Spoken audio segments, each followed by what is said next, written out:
Yesu asifiwe. Bado unayo amani. Bado unayo amani.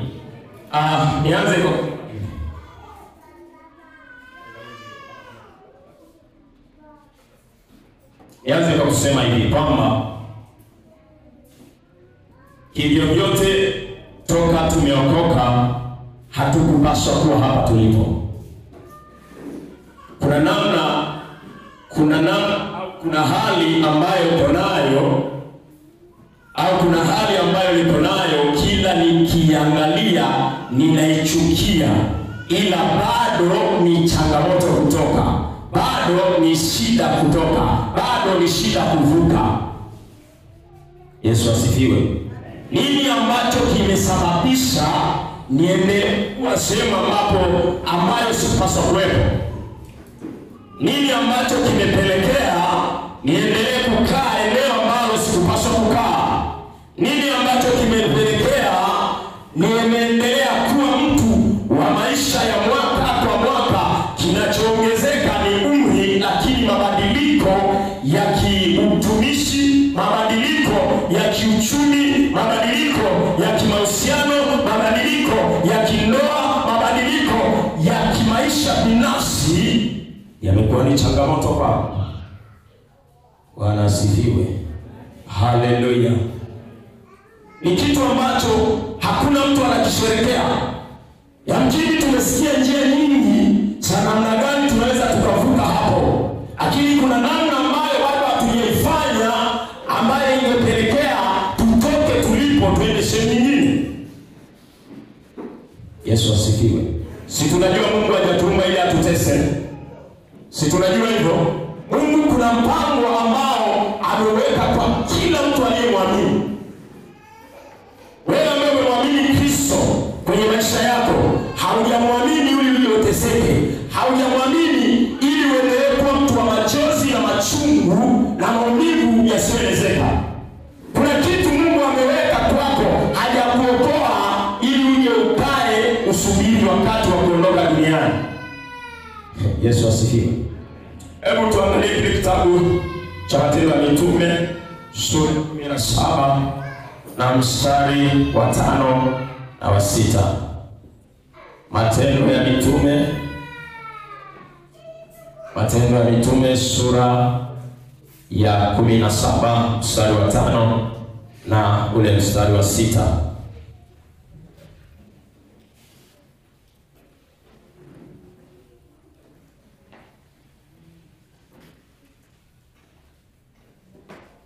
Matendo 17:5 na 6, Biblia inasema, na Wayahudi wakaona wivu, wakajitwalia watu kadha wa kadha katika watu hovyo wasio na sifa njema, nao wakakutanisha mkutano, wakafanya ghasia mjini, wakawaendea watu wa nyumba ya Yason, wakataka kuwapeleka mbele ya watu wa mji. Na walipowakosa wakamkokota Yason na baadhi ya ndugu mbele ya wakuu wa mji, wakipiga kelele wakisema, watu hawa waliopindua ulimwengu wamefika huku nako. Bwana Yesu asifiwe.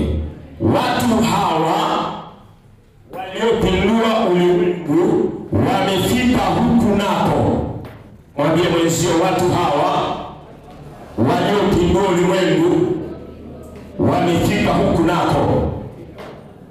Bwana asifiwe. Mungu anapotuita, kuna kitu ambacho tunapaswa kukifanya kitakachoifanya dunia ishangae. Kwa nini ishangae? Kwa sababu kuna maisha ambayo dunia haina, kuna maisha ambayo dunia hayajui, kuna maisha ambayo dunia haijawahi kuexperience. Kwa nini? Kwa sababu namna tunavyoishi tunatengeneza kwanza katika ulimwengu wa roho, ndipo tunaingia katika ulimwengu wa mwili, na matokeo yake yanapokuja katika ulimwengu wa mwili yanawafanya wanashangaa, imekuwa kuaje? Huyu mama aliyekuwa tasa kwa miaka mingi hata amevuka miaka 60, sasa amepata mjamzito, imekuwa kuaje? Sayansi inakataa. Haleluya. Haleluya. Hao watu waliopindua ulimwengu wamekuja huku nako. Yesu asifiwe. Maana nini? Walikuwa hawa watu walionekana sehemu nyingine, na taarifa zao zikawafikia ya kwamba kule kwenye hiyo miji wamefanya vitu vya ajabu. Kuna vitu vingi ambavyo vimetokea. Sasa wameenda tena sehemu nyingine, na walipofika kule wanaulizana, hawa watu wamefika huku tena, wanataka wapindue ulimwengu huku tena, hatuko tayari. Wanawatafuta, Biblia inasema wakawasagia meno. Lengo la kuwasagia meno, maana yake walitaka wavuruge huo mfumo wao, lakini kubwa lililotokea ni kwamba Mungu alikuwa pamoja nao, wala hawakuzuiwa kufanya kile ambacho Mungu alikusudia. Bwana asifiwe. Bwana asifiwe. Hawa watu waliopindua ulimwengu, hawa watu waliopindua ulimwengu ni mimi na wewe. Leo tunaposoma Matendo ya Mitume, tunazungumza habari za watu ambao walifanya na waliendelea kufanya, na wapo ambao wamefanya mpaka leo tunapozungumza. Ndio kipindi ambacho injili ilikuwa inatembezwa na nani? Na Paulo. Paulo ndiye anahubiri injili. Leo hii tunapoona injili, tunajua ni matunda ya mtu mmoja anaitwa Paulo, ya mtu mmoja anaitwa Yesu, ya mtu mmoja anaitwa Petro, ya mtu mmoja anaitwa Yohana, ya mtu mmoja anaitwa Marko, ya mtu mmoja anaitwa Stefano. Kwa nini? Kwa sababu wao ni miongoni mwa watu waliopindua ulimwengu. Bwana asifiwe. Bwana asifiwe. Kuna namna kabla ya Biblia au kabla ya neno la Mungu kuwafikia, walikuwa na maisha yao, walikuwa na historia zao, walikuwa na utaratibu wao, walikuwa na mfumo wa maisha waliokuwa wanaishi. Lakini baada tu ya kumpokea huyu Yesu, wakasema hapana, nilivyo sipasi kuwa hivi. Hakuna taratibu za nchi yetu. Kuna taratibu wa serikali, kuna taratibu wa utawala, kuna taratibu ambao umeingia ndani ya mtu, ukambadilisha, ukamfanya anze kuona namna ambavyo dunia haioni. Yesu asifiwe tena. Yesu asifiwe tena. Tunaona nini? Kwa hili tulio, maisha tulio nayo ya mahangaiko na mateso, ya vilio visiyokoma, ya manunguniko ya kila siku, ya kufanya kazi alafu isogei, ya kuona tunauma kila wakati, ya kuona migogoro kwenye familia, ya kuona shida kila kukiamka. Unaona afadhali ya jana. Ni kweli ni mpango wa Mungu aliokusudia kwenye maisha yetu. Haleluya. Haleluya. Haleluya. Kama unakasirishwa na hiyo hali, sitamani kusikia mila za namna hiyo. Kama hiyo hali umeichoka, sitamani kusikia mila za namna hiyo. Kwa nini? Kwa sababu adui ametuonea vya kutosha, shetani ametunyanyasa vya kutosha, na kwa sababu amekuwa ni mnyanyasi kwenye maisha ya watu, ni lazima tumkasirikie.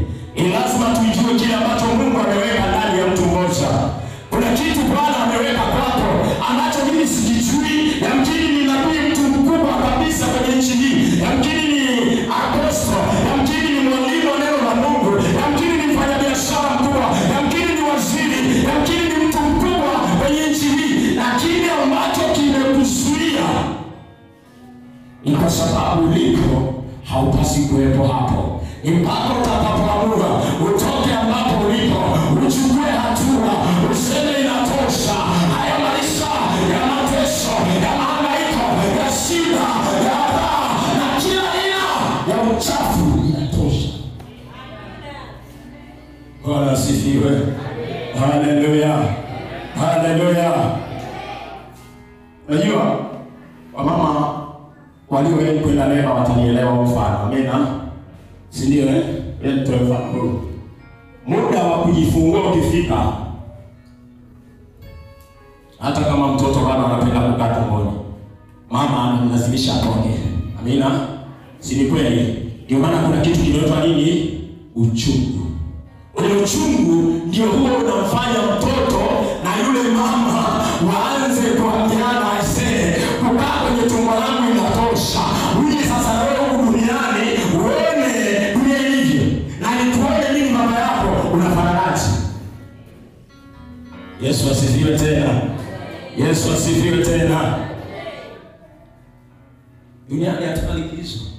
kama ambavyo shetani hasinzi, halali, anakaa na kusaidia tena.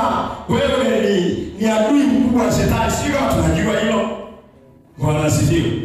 Yaani wewe unayetangaza kumwamini Yesu, huyo Yesu ambaye alipatwa na shetani, shetani akamwambia ukikubali kusarenda kwangu nitakupa vyote hivi ambavyo unaviona. Alafu Yesu akamwambia inaandikwa msujudie Mungu peke yake. Huyo ambaye aliweza kupambana na Yesu, wewe ni nani asipambane na wewe? Umekaa umejiachia, umejisahau, unafikiri uko salama. Hatujawa salama bado. Kunayo kazi kubwa ambayo Mungu ameweka mbele yetu. Bwana asifiwe. Hivi tunajua mji wa Kahama kuna watu wengi, si ndio? Lakini tukiulizana kanisa lenye watu wengi kwa mji huu wa Kahama ni kanisa gani? Utakuta kama watu wengi labda ni watu 500. Lakini mji huu na watu zaidi ya 600,000. Halo. Watu wameshikiliwa na dini. Watu wameshikiliwa na waganga wa kienyeji. Watu wameshikiliwa na ulevi, watu wameshikiliwa na ubahaba, watu wameshikiliwa na wizi, watu wameshikiliwa na kila aina ya utendaji wa shetani kwenye maisha yao. Nani wa kuwatoa huko kuwaleta huku? Ni sisi ambaye hatuna muda wa kumtikana na Mungu na kumwambia Baba, tumechoka hapa, tunahitaji utuchukue kutoka hapa, utupeleke sehemu nyingine ambayo tutakuzalia matunda, ambayo tutawafanya watu wajue yupo Mungu anayeokoa, wala si dunia inayosema. Unajua dunia ina namna inawatazamisha watu. Dunia inawarahisishia watu vitu. Haitaki kuambia ukweli na madanganya. Biblia inasema wakati kunapoonekana kuwa ni shwari, ndipo uharibifu unapoachia kwa ghafla. Kwa ghafla. Hebu swali leo kwa ghafla. Wakati uko baa unapiga vitu, unasema unakula raha. Wakati uko mresu unalala mwanamke, unasema unakula raha. Wakati uko sehemu fulani, unafikiri unakula raha. Hapo ndipo uharibifu unaingia kwa ghafla. Alafu wakati huo yatengeneza huyo Mungu, nikuhakikishie tu mtu wa Mungu, mahali utakapokwenda si salama. Halo.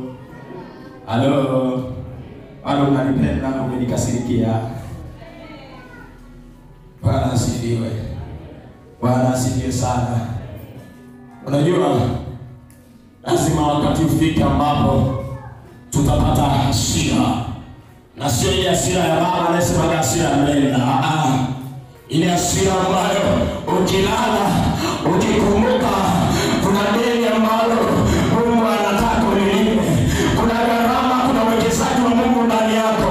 Kuna kitu ambacho baba ameweka na anataka siku ambapo atakuja, anapokuwa analipa ujira, ataandika, atakuonyesha, mwanangu nilikupa ubiri injili, mwanangu nilikupa wimbe, mwanangu niliomba ukawaambie watu ukweli kwa habari ya injili, lakini ukufanya. Anakuonyesha, angalia kazi yako, ni nani aliyefanya. Yesu asifiwe. Tumekaa tumelimika, hatuoni shida. Unajua kuna mtu mmoja anasema, nikumbuke kwenye Biblia, anasema yes, ni Elia. Elia anasema, anaulizwa na Mungu, mbona uko hapa? Anasema, Baba, nina wivu na kazi yako. Wivu wa kazi yako ndio utakoniua. Wivu tu ndio utakonitoa hapa.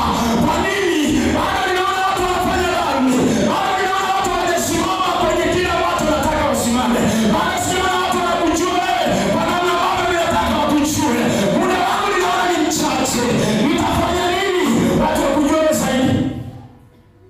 Bwana anasema, ninaona wivu kwa ajili ya kazi yako. Yesu asifiwe. Yesu asifiwe. Ni kweli. Biblia inasema kwenye kile kitabu cha Wafilipi 3 mstari wa 12. Tafuta Wafilipi 3 mstari wa 12 hapo, tusome kitu kimoja kidogo hapo. Wafilipi 3 na ule mstari wa 12. Biblia inasema, si kwamba imekwisha kufika au imekwisha kuwa mkamilifu, la bali nakaza mwendo ili nipate kulishika lile ambalo limeshikwa kwa ajili ya Kristo. Kamwe Bwana asifiwe. Unajua kile ambacho kilishikwa na Yesu. Bwana Yesu asifiwe. Yesu alipita kwenye maombi ya siku 40 akiwa hali asubuhi wala mchana wala usiku, analala bila kula, akiwa anakusudia jambo moja na kumtafuta mtu mwenye dhambi. Ingawa Yesu sio mwenye dhambi, alikubali akaamua kufunga, kumtesa mwili wake kwa ajili yako mimi na wewe. Bwana asifiwe. Unajua Yesu alipopitia, Yesu anakubali kuwakaa na wanafunzi wenye dhambi. Hadi inafikia sehemu wanamwambia, mwalimu, rabi, inakuwa kuaje unakaa na wanafunzi ambao wana dhambi, unakaa na watu wenye dhambi? Hawa tunajua ni walevi, tunajua ni wezi, tunajua ni wanyang'anyi, tunajua ni watu ambao wamekuwa ni waharibifu kwenye mji huu, alafu wenyewe unakaa nao kwa bibi. Lakini haitoshi.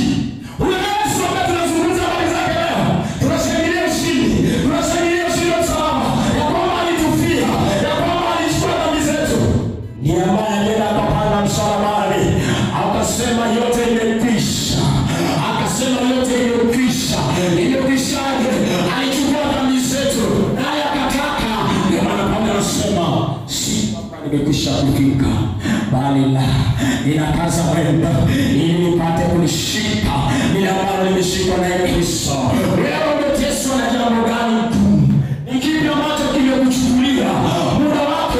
Hata ukamsikia Mungu, hata ukamwambia Baba, nimekuomba sana, nimekusubiri sana, inatosha. Biblia inasema Mungu awali wala achelewe. Kwa hiyo unapoomba lazima tension ya akili yako ikae kijua. Ukijibiwa sawa, isipojibiwa sawa. Kwa nini? Kwa sababu maombi yako hayatambadilisha nani? Maombi yako hayatambadilisha nani? Kwa hiyo endelea kusubiri. Endelea kusubiri. Yamkini kuna kitu ambacho Mungu anakiona hakiko sawa. Na kwa sababu hakiko sawa, lazima hakikishe kimekaa sawa. Mungu atoe. Mungu sio shetani. Kwamba shetani umetoka kwenye makorokoro yako huko, umetoka umelala baa, ukifika anakuambia leo nataka nini, nataka kitu fulani, anakupa. Mungu hayuko hivyo. Yesu asifiwe.